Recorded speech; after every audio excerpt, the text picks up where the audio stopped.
Okay folks, so in this video I'm going to give you a violent breakdown on the top 5 squeeze stocks that you 100% need to know about. And look folks, I am a probability guy. The way that I look at stocks and setups is I don't say, oh, will this run or will it not, because you never know for certain unless you have a magic crystal ball. But what I do is I go and I try to find certain characteristics of stocks that have run in the past, and then I look for new stocks that have those same characteristics, and I ask myself, is this a setup that's likely to run? A fortune teller will look at a stock and tell you for sure where the stock's going to go next, but a trader will look at a bunch of stocks and identify setups and characteristics that make it more likely to run, and then they'll wait for certain signs of proof of concept. In this video, my goal is to give you a list of short squeeze setups that I believe are ripe for a squeeze, but you also need to make sure that you have proof of concept, and of course, you're able to manage your risk if you do take a position. And of course, you want to make sure that you're doing your own due diligence. And this video is brought to you by a caffeinated Charlie, but also the Recession 50% off coupon code on ZipTrader and lifetime access to the program. If you're looking to learn how to trade rather violently with our step-by-step lessons, private chat, daily morning briefings, and full price target list, I will put a link to that down below. Coupon code expires just around the corner, Labor Day. If only the recession would expire on Labor Day too. Okay, so let's go ahead and get to work. So let's start with Apron, Mr. Blue Apron. So if you read our daily morning briefings, you probably already know that APRN is a squeeze candidate that we are watching. And the reason is because this is a stock that short sellers felt they had in the bag. It dumped from 2021 heights to lows at 227 in June. Very profitable position for shorts. They did a very, very good job on this one, really. Problem though is that after hitting these lows, when everybody wanted to start covering, it was originally very, very difficult for shorts to lock in their profits. They found buying back shares to close out these short positions rapidly caused the price to rally, which then helped attract what? Momentum traders. And before they knew it, the price had already more than doubled. This is like a short seller's worst nightmare. Ooh, I just made tons and tons of money, but now that I'm covering, all of a sudden the price goes up a lot. If you think about it from a long perspective, if you're a massive, massive shareholder, let's say 20% of the shares of a company you own, and the stock has just gone up 300%, it's like, okay, great, you're sitting on a huge gain, but if you go and you sell out, that's gonna cause a massive run on the stock. So you have the situation where shorts were trying to get out of this, but shares were rallying super, super fast. But after earnings, short sellers actually felt confident to actually reverse course and add more to their short positions, which would have been fine and dandy, except that right after that, you got a ton of momentum and squeeze speculators buying back in, expecting a bigger version of what we had just come across. And so now we're back in the situation where shorts are trying to cover again and essentially admitting defeat, with short interest dropping 25% a quarter week over week despite the elevated prices, which means what? Shorts are covering at a massive loss, at least the ones that have added to their short position at lower values, which seems to be a lot of them. The problem though, well, prices are still very elevated, which means shorts are likely sitting very red at the same time, where there is still 27% short interest left in the stock, which means there are a lot more to be squeezed out if prices remain high. And there's a lot more buying pressure if they continue to close. And you look at the long-term chart, APRN has been a short squeeze player for quite a long time. Since 2019, APRN has had about 4 cycles where the stock dumps, shorts get greedy, they try to close, and then it pumps the price and causes momentum traders to buy. This is the most recent iteration of the cycle. And in my view, if this continues showing proof of concept, I wouldn't be surprised if we're sitting here about a week or two from now and it's already hit $10 or $15 before its inevitable dump. Okay, next, Weber. Now, this is actually a stock that a lot of folks have asked me to cover, and I agree, this is a very, very interesting setup. When you look at a chart like this, what do you see? Perhaps a pattern, perhaps irregular trading, perhaps market inefficiency, maybe you see manipulation. But what I see in the bigger picture here is a battle between shorts and longs, neither of which probably have much conviction one way or the other in the company, but are just playing the beautiful volatility. You go over to the Ortex data, estimated short interest has been ticking up literally all year. As the stock has been going down, shorts became more and more convinced that it should go down further. This is the short seller equivalent of going and buying a stock, and then once it's already run up 300%, doubling and tripling down on it because, ooh, it rallied. And when you see a chart like this where short sellers are still increasing their short position relative to the stock, well, that means that you're still in an early stage battle. When shorts start covering, that means that the battle is in a later stage, right? Because they're trying to close out of their position. In other stocks that we've talked about and we'll talk about, you've seen them actually covering, which is a flip of the coin to this. And that means that if you look at the 2 battles that we saw during these 2 time periods, well, the next one is going to be even more aggressive. aggressive. It's going to be an even more aggressive battle because short interest is continuously going up. Shorts have just started attacking this, which means that when you have another wave like we had those last two periods, it's going to be even more spikeable. And right now, short interest is already pretty tight. Short interest represents 60.87% of free float. And quite frankly, when you have these kinds of numbers in a stock like this, it doesn't take much buying pressure to really see insane spikeability. You saw proof of that the last two times. I think you're going to see more. My thought process on strategy, wait and see what happens if this holds above our red directional SMA. This is a stock that I would argue is a ticking time clock, but you want proof of concept. Proof, not promises.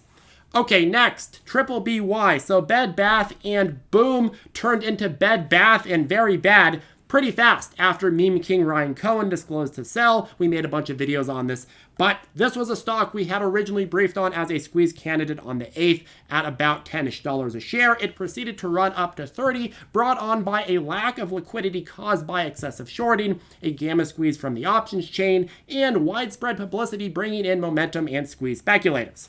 And then it got derailed, and now it's back to the lovely 10s again.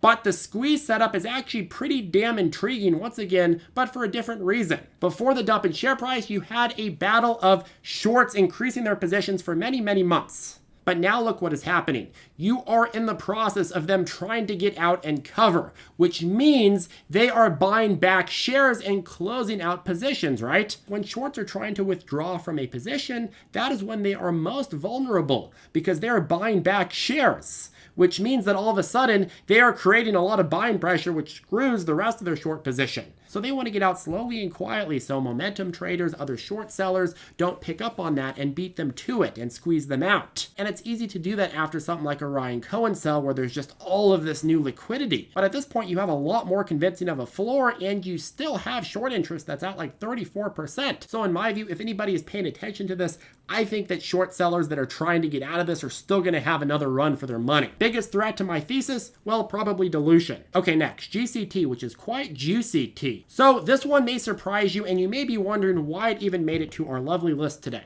Well, this was originally an IPO hype play of ours that we briefed on last week at about 24 bucks a share, and it ran up to 67 bucks before dumping down to where it sits at now, which is 29 bucks.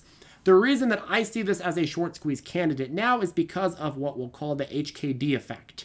HKD was a stock that was introduced at 12 bucks a share in July, climbed to 20, and then had this period of time where the stock more than tripled, this little blip here, and then it dumped and was quiet for about 4 trading periods, and then boom, boom, you got the massive, massive run from 80 to like 2,500 a share. GCT has a similar origin story, and I think it's being viewed as something very, very similar in terms of an overall setup. You had an early pump and now a cool down, and a lot of people think it's waiting to explode.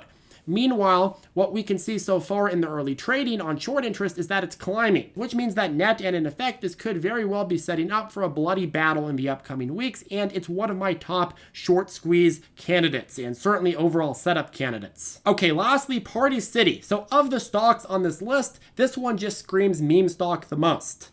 You have a very well-known company in a dying industry which will likely eventually go bankrupt. But it's still a fascinating setup, and it's largely because of this here. You had this long-winded drop from November at 9 bucks, and then you had this accelerated rug pull period on earnings, and then you got this contrarian rally. Contrarian rallies that are almost always in stocks that have terrible, terrible fundamentals behind them and probably on the verge of bankruptcy tend to be a very, very clear sign that you have momentum traders, squeeze speculators going in and trying to bait short sellers, trying to bait algos, trying to bait overall people that think that this shouldn't be trading at where it is. But of course, the market doesn't necessarily represent fundamentals in the short term, right? That's a long-term thing. I also think the success of the triple BY rally has caused a lot of people to buy other retail similar stocks. Retail in the sense that they're both retail stores. I would argue that Bed Bath & Beyond might be more useful than Party City, but what do I know? Maybe it's because I don't get out much. But seriously, people make the connection. They're like, okay, retail store, what's another retail store that I can buy that could see more people buying in after me? You know, the greater fool theory and everything like that. And there's also the idea that, hey, this had been floored around 1 to 150 since May, which set the stage for an easy pump. But now, and why I bring it up is because you're in a testing ground of relevancy right now. There's not many squeeze plays week over week that are retaining much of their uptrend that they gained during their hype cycle. For whatever reason, Party City holders are thinking that it's worth holding at post-hype prices that are twice what they were a month or two ago. And that's enough conviction to get this on my radar. What you want to see in a good short squeeze setup is a lot of people coming together and holding a stock at irrationally overvalued levels, and a decent amount of short sellers on the other side betting that this is going to go down. Because then you're on a collision course, and if you get a lot of momentum traders on top of those holders, all of a sudden you get that squeezy McSqueezle. And so that is enough to get it on my radar. Now, what I don't like about this is I'd argue it probably is the weakest short squeeze setup on the list. Its short interest is only at about 12.19%. To me, anything above 10% is a qualifier for a short squeeze candidate, especially if it's a little bit more illiquid. But I have to admit, this setup is not nearly as solid as the other ones on this list, nor does it have the IPO effect of GCT going for it. So what I will say with the stock, I don't want to be a party pooper, but what I will say with the stock is it's worth having on your radar and it's worth having on your list. I'm just not thrilled about it. But anyways, folks, that caps off the video, and a quick reminder at the end of the day, these are stocks that I believe have squeeze setups that are more or less favorable. But the truth is that you could have the best racetrack in the world, but if you have no one driving on it, you don't have a race. And so if you are going to play, make sure that there's other people racing on this, because if you get some momentum in it, that is when things start really getting crazy and really quite hairy. Number one, make sure that you have proof of concept. Number two, make sure that you have real risk management. And number three, well, I don't have a number three, but make sure you do the first two things. Now a word from capitalist Charlie. If you want solid lessons on how to analyze setups, risk manage, create trading plans, play different types of opportunities, and of course you also want access to our daily morning briefings where we narrow down the hottest catalysts that we see each day and present them as battlefields, well, I'll go ahead and put a link to ZipTrader U below. As you know, coupon code recession50 will get you 50% off, and that expires Labor Day. Link below if you want to learn more. There's also a link down there to get 13 free stocks with Moomoo. Excellent trading app and trading platform. Anyways, folks, our plugs aside, have a great rest of your day, and we will see you tomorrow.